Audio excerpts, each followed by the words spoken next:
Ayan, tatay, oh. Salamat. Ayan, sige tay ha. Pagluway na sa imo biyahe. Kapalit ng bugas.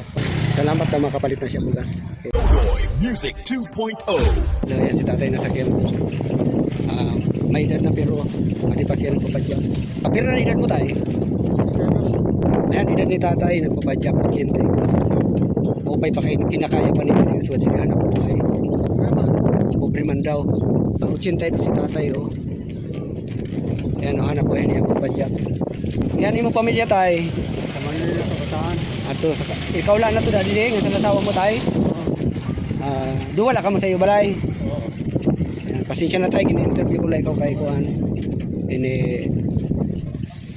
naluila ko sa imo kay ini nga pangabuhay mo para la kun sa mga batan-om pa kaso si tatay talaga oh. Kaya wala man. Okay, wala man nag-antos la talaga kung siya pero pangabuhay. Sa sugod sini nga panahon nga mapasuon tapos nagpapadyak pa siya. Antos daw wala kay tugon nga makuri man an ira kamutangan. Wala ibang papangabuhian si tatay kundi pagpadyak. Tay nakapira ka man sa sayo kadlaw pira man kinikita mo tay. Ano sa Belusin. Nako, paano pagkaon niyo? Paano magustuhan ni Shin tatay? Wala nagpapadara sa iyo? Wala. Tapos sa Shin kinakasya niyo mag-asawa? Ayan. Sige si tatay talaga makurian iya kamutangan.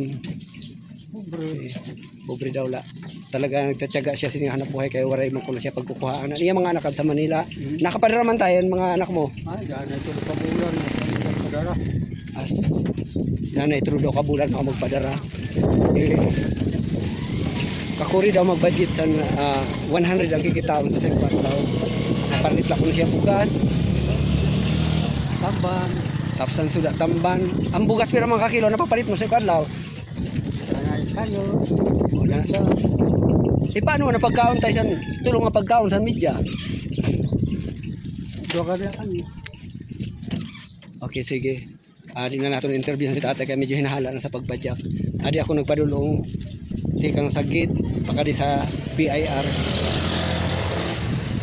Pero imod naman niyo ho. Kaya-kaya lagi hapon ni tatay.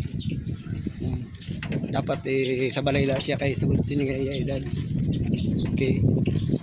Yan po si tatay. Ano po ito? Ngaran mo tay? Binhamin. Ha? Binhamin. Binhamin? Kayon. Karigon? Siya si Binhamin Karigon. Pangabuhay niya roon daw magpadyak din sa katawan. Kinakaya na lang niya. Bisan may edad na siya. Kaya tungod sa kakuri sa buhay. Para siya kapagkukuhaan. Hindi mga anak sa Manila. Nagtulong ka bulan. Maudala magpadyak. Adi medyo harayuan na amon ginkuanan. An pasahi daw tikang sa gate sa airport baka di sa BIR may nahatag daw sa iya 25 may 30 kada sa iyo. Saan yan tayo nakapira ka naman? Bagay ko pala. Magkulob na tayo 25 pala mo na kuha. Hindi ka nga pala. Ayun. Nagtikang siya alas 12 tapos niya na alas 12 na 25 pala no? 25 pala? Oo. 25 pa daw la iya kinita. Pero talaga ganun talaga ang buhay tay. Luwain lang sa iyong pagpapadyak. Basta hirayo ka na sa disgrasya. Yan po si tatay Binhamin Karigon. Lumalaban sa buhay. Ayan, BIR na kami. Tugtugla ako dito. Pero ito tayo nga ako pasahe. Ikaw na bahala. Baga mo kanina 25 pwede 30, 25. Okay. Ayan tatay oh. Salamat. Ayan tay, sa imo na ha. Okay. Sige, nano tayo masugad mo? Salamat. Ayan, sige tayo ha. Pagluway na sa imo biyahe. Sige, thank you. Kapalit ng bugas. Oo, nakapad ka na tayo bugas. Salamat na makapalit na siya bugas. Okay.